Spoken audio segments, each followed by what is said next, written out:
Hello student, कैसे हैं आप लोग। आज हम बात करेंगे आपके लिए वेक्टर अलजेब्रा का पार्ट टू भी बच्चों काफ़ी इंपॉर्टेंट पार्ट है, क्योंकि प्रीवियस के अंदर कई बार एग्जामिनेशन में यहाँ से भी क्वेश्चन पूछे गए। तो स्टार्ट करते हैं आपके लिए वेक्टर अलजेब्रा का पार्ट टू में अगर हम बात करें क्वेश्चन नंबर 9 की, तो इफ़ ए आपके पास एक वेक्टर है, बी भी आपके पास एक वेक्टर है, are the two equal vector. तो ए एंड बी क्या है, आपके पास दो इक्वल वेक्टर है। और then the write the value of the expression x plus y plus z. Clear आपका। तो ए और बी आपके पास दो वेक्टर हैं, आपको x plus y plus z की वैल्यू फाइंड करनी है। ठीक है जी। अब देखिए, अगर a and b equal vector हैं तो it's means a vector equal to b vector. Clear आपका।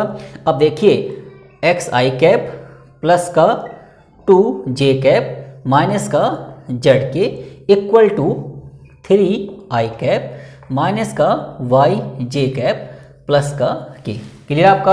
अब ए एंड बी के हैं आपके पास बच्चों इक्वल वेक्टर है, तो हम कंपेयर करेंगे इनको। देखो, तो एक्स आई को अगर 3i से कंपेयर करें तो x इक्वल टू कितना आ जाएगा आपका, देखिए 3 आ जाएगा। Similarly 2j equal to minus का Y J, it's means y equal to क्या आ जाएगा आपका, माइनस का 2 आ जाएगा। एंड माइनस का z इक्वल टू यहाँ पे मल्टीपल कितना है, 1 है, तो 1, तो z इक्वल टू माइनस का 1 आ जाएगा। तो हमें फाइंड क्या करना है बच्चों, x plus y plus z की वैल्यू फाइंड करनी है। इट्स मीन्स 3 माइनस का 2 और माइनस का 1, तो कितना आ गया आपका 3 माइनस 3 इक्वल टू 0। क्लियर हो गया आपका। तो फर्स्ट क्वेश्चन आपका कंप्लीट हो गया। अब बात करते हैं क्वेश्चन नंबर 10 की। Right the direction cosine of the vector minus का 2i कैप प्लस का j माइनस का 5k। आपको इस वेक्टर का क्या निकालना है, डायरेक्शन कोसाइन निकालना है। क्लियर आपका। अब देखिए बच्चों, ये आपका 3D प्लेन है, मान लीजिए ये आपका है z एक्सिस, ये आपका x axis, y axis, and ये क्या है आपका x एक्सिस, ये आपका मान लीजिए ओरिजिन है। ठीक है जी। अब मान लीजिए आपके पास एक वेक्टर है। ठीक है जी। आपको इस वेक्टर का निकालना है डायरेक्शन कोसाइन। मान लीजिए OP मेरे पास एक वेक्टर है और इस वेक्टर का निकालना हमें डायरेक्शन कोसाइन। डायरेक्शन कोसाइन क्या होता है, इसे कोई भी particular vector x axis, y axis और z एक्सिस पे जितने डिग्री पे क्या होता है, इंक्लाइंड होता है, उन्हें क्या बोलते हैं हम, डायरेक्शन कोसाइन बोलते हैं। तो OP वेक्टर y एक्सिस पे, x एक्सिस पे एंड z एक्सिस पे जो एंगल कंसिडर करते हैं उनको बोलते हैं हम अल्फा, बीटा एंड गामा। ठीक है जी। तो यही क्या आपके डायरेक्शन कोसाइन है। क्लियर आपका। अब देखिए, डायरेक्शन कोसाइन निकालने का फॉर्मूला क्या है, L equal to x upon में root x square plus y square plus z square and m equal to क्या होता है आपका y अपॉन में root x square plus y square plus z square.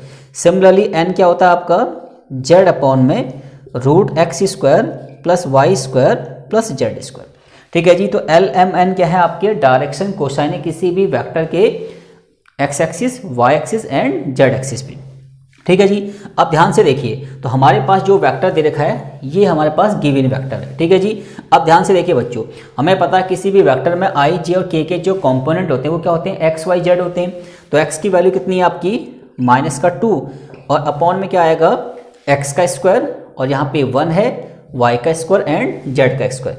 तो -2 का स्क्वायर कितना आएगा आपका, देखिए 4 एंड 1 का स्क्वायर 1 और 5 का स्क्वायर कितना आएगा 25।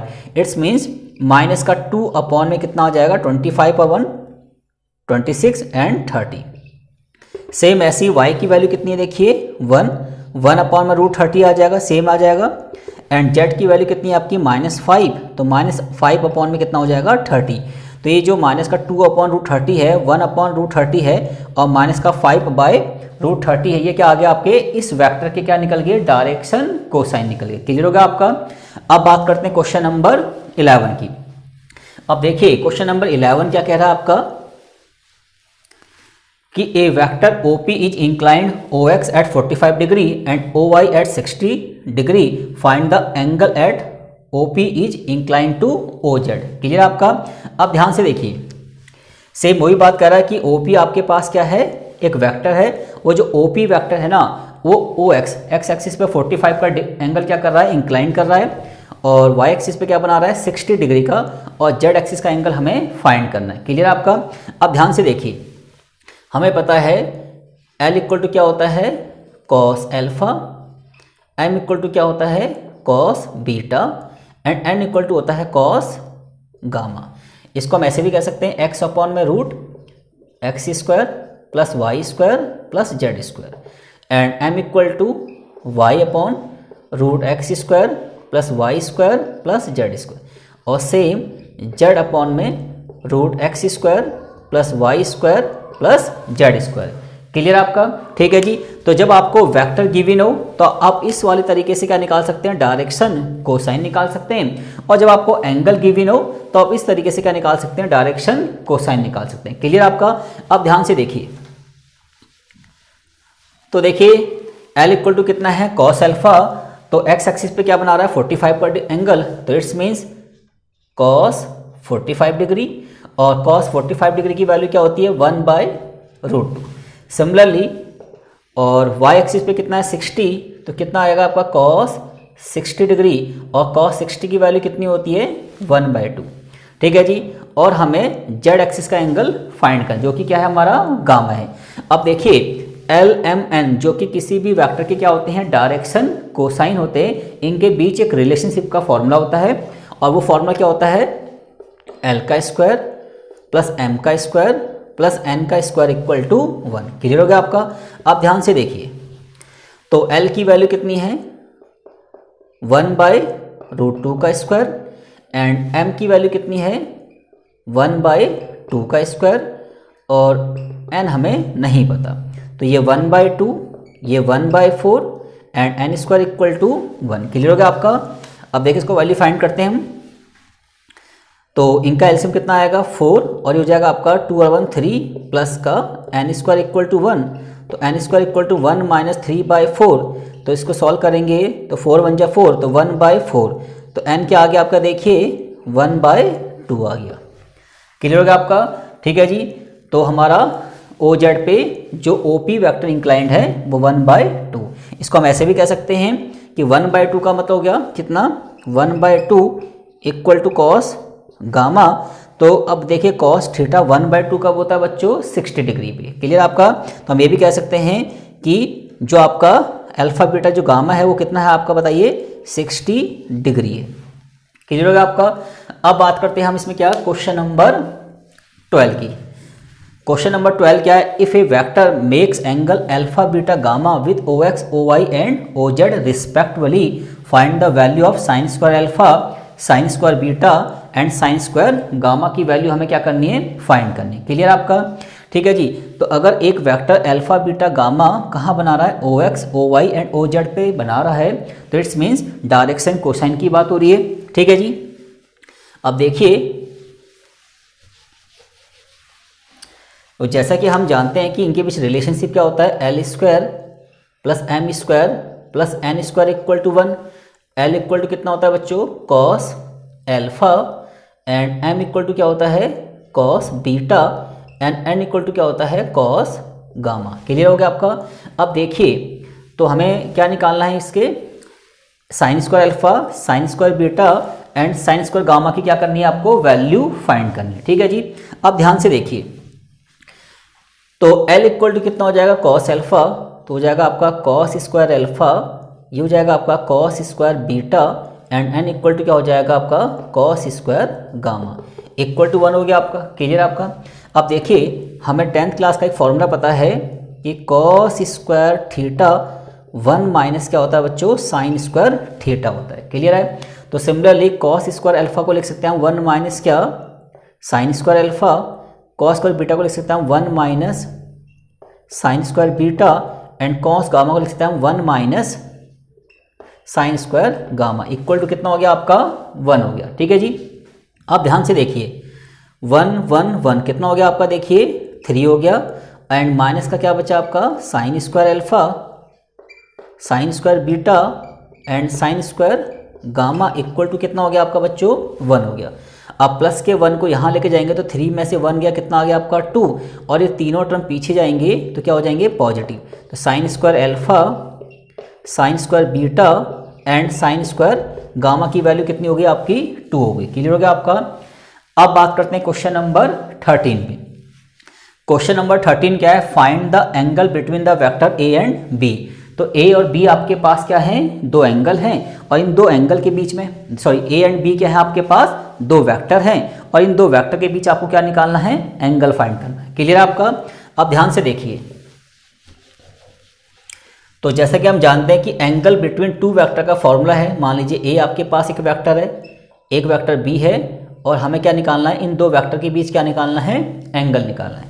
तो एंगल का फॉर्मूला क्या होता है बच्चों, cos theta A dot B upon में ए का मैग्नीट्यूड एंड बी का मैग्नीट्यूड, और एक फॉर्मूला और होता है साइन के रिस्पेक्ट में, sine theta equal to A cross B का मैग्नीट्यूड अपॉन में ए का मैग्नीट्यूड इनटू में बी का मैग्नीट्यूड। तो क्वेश्चन में जिसके हिसाब से आपको रिक्वायरमेंट दे रखी है उसी हिसाब से हम क्या निकालेंगे, इसका एंगल निकालेंगे। अब देखिए हमारे पास ए और बी दो वेक्टर हैं, तो हमें क्या क्या रिक्वायरमेंट चाहिए, एक तो हमें चाहिए ए डॉट बी, एक हमें क्या चाहिए, a dot b. It's means a और बी की क्या करेंगे, डॉट मल्टीप्लाई। तो जब दो वेक्टर की करते हैं डॉट मल्टीप्लाई तो कैसे करते हैं, क्रॉसपोंडिंग प्रोडक्ट, आई वाले कंपोनेंट की आई से, जे वाले की जे से, के वाले की के से। तो आई डॉट आई कितना होता है 1, माइनस का जे डॉट जे कितना हो गया, माइनस का 1, एंड के डॉट के कितना हो गया, ये माइनस का 1। ठीक है जी। तो यहाँ कितनी वैल्यू आ गई आपकी, देखिए -1 आ गई। क्लियर हो गया आपका।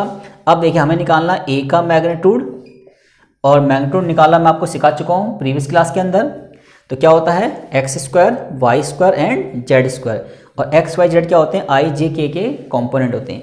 तो यहाँ पे क्या मल्टीपल 1 का स्क्वायर 1, जे का मल्टीपल -1 इसका स्क्वायर भी 1, एंड के का मल्टीपल +1 उसका स्क्वायर भी 1। तो कितना हो गया बच्चों आपका √3। ऐसे ही निकालते हैं बी वेक्टर का मैग्नीट्यूड। तो यहाँ मल्टीपल 1 है, यहाँ भी 1 है, और यहाँ पे -1 है, तो 1 का स्क्वायर 1, 1 का स्क्वायर 1, और माइनस के 1 का स्क्वायर भी 1। कितना हो गया आपका, √3 हो गया। क्लियर हो गया आपका। अब इन वैल्यूज को यहाँ पे क्या कर देते हैं, पुट कर देते हैं। तो कॉस थीटा कितना आ गया बच्चों आपका, ए डॉट बी कितना आ गया आपका -1 अपॉन में √3 इंटू में √3, तो माइनस का 1 बाय कितना आ गया आपका 3। तो हम कह सकते हैं कि theta equal to cos inverse minus का 1/3। ठीक है जी। अगर ये वैल्यू हमें नहीं पता है तो हम इसको किस में निकाल सकते हैं, इनवर्स में भी निकाल सकते हैं। क्लियर हो गया आपका। तो इन दो वेक्टर के बीच में एंगल कितना आ गया आपका, कॉस इनवर्स माइनस का 1/3। ठीक है जी। अब बात क्वेश्चन नंबर 15 क्या है आपका, देखिए ए आपके पास एक वेक्टर है, उसका मैग्नीट्यूड क्या दे रखा है आपको 8, और बी वेक्टर का जो मैग्नीट्यूड है वो क्या दे रखा है आपको 3, एंड ए क्रॉस बी का जो मैग्नीट्यूड है वो कितना है आपको 12, और find the angle between A and B. तो जैसे कि बता चुका हूँ कि दो वेक्टर के बीच में एंगल निकालने के दो फॉर्मूले हैं। तो हमें क्वेश्चन में जिस चीज़ से रिक्वायरमेंट दे रखी है उसी के हिसाब से हम क्वेश्चन को क्या करेंगे, सॉल्व करेंगे। यहाँ पे ए क्रॉस बी का क्या दे रखा है, मैग्नीट्यूड दे रखा है। इट्स मीन्स हम इस फॉर्मूले के बिहाफ पे क्या निकालेंगे, एंगल निकालेंगे। तो साइन थीटा, देखिए ए क्रॉस बी का जो मैग्नीट्यूड है कितना है आपका, देखिए 12 दे रखा है, एंड ए का मैग्नीट्यूड कितना दे रखा है आपको 8, और बी का क्या दे रखा है आपको 3। तो 3 से कैंसिल किया 12 तो 4 आ गया, 4 से कैंसिल किया 8 तो 2 आ गया, कितना आ गया आपका 1/2। एंड साइन थीटा की वैल्यू 1/2 कब होती है, साइन 30 पे। साइन 30 को कैसे लिखते हैं, π/6। It's means theta equal to कितना आ गया आपका π/6 आ गया। क्लियर आपका। तो इन दो वेक्टर ए एंड बी के बीच में एंगल कितना आ गया आपका π/6, इट्स मीन्स 30 डिग्री। अब बात करते हैं क्वेश्चन नंबर आपका 16। ठीक है जी। Let a and b be two vector of the same magnitude. A और बी आपके पास दो वेक्टर हैं, उन दोनों वेक्टर का जो मैग्नीट्यूड है वो क्या है आपका सेम है। क्लियर आपका। आगे देखिए, such that the angle between them is 60। उन दोनों वेक्टर के बीच का जो एंगल है वो कितना है आपका 60 डिग्री है, और ए डॉट बी कितना है आपका 8। तो फाइंड करना है ए का मैग्नीट्यूड एंड बी का मैग्नीट्यूड। तो जैसा कि क्वेश्चन में पता है कि ए और बी का जो मैग्नीट्यूड है वो इक्वल है, इट्स मीन दोनों की वैल्यू क्या आएगी आपकी सेम आएगी। क्लियर आपका। अब देखिए, तो जैसा कि हमें देखा कि एंगल कितना देखा है 60 डिग्री, तो cos 60 की वैल्यू यहाँ पुट कर देंगे cos 60 डिग्री, एंड ए डॉट बी कितना देखिए आपका 8 है। ठीक है जी। और ए और बी जो वेक्टर इन दोनों का मैग्नीट्यूड क्या है, सेम है। तो ए का मैग्नीट्यूड एंड बी का मैग्नीट्यूड क्लियर आपका। अब cos 60 की वैल्यू क्या होती है बच्चों, 1/2 इक्वल टू 8 ए का मैग्नीट्यूड एंड बी का मैग्नीट्यूड। ठीक है जी। तो अब ध्यान से देखिए, अगर हम इसको सॉल्व करेंगे तो ए का मैग्नीट्यूड एंड बी का मैग्नीट्यूड इक्वल टू कितना हो जाएगा बच्चों, आपका 16 हो जाएगा, क्योंकि ए और बी का जो मैग्नीट्यूड है वो दोनों क्या है बच्चों, इक्वल है। तो इसको हम कह सकते हैं कि ए के मैग्नीट्यूड का होल स्क्वायर इक्वल टू कितना, 16। तो ए का जो मैग्नीट्यूड कितना आ जाएगा आपका, देखिए 4 आ जाएगा। तो सिमिलरली बी का मैग्नीट्यूड भी कितना आ जाएगा आपका, 4 आ जाएगा। क्लियर होगा आपका। तो इस तरीके से हमने वेक्टर अलजेब्रा का पार्ट 2 भी क्या कर लिया, कंप्लीट कर लिया। ठीक है। और गाइस अगर आपको मेरी वीडियो अच्छी लगी तो इसको लाइक कीजिए, शेयर कीजिए एंड सब्सक्राइब कीजिए। Thank you guys.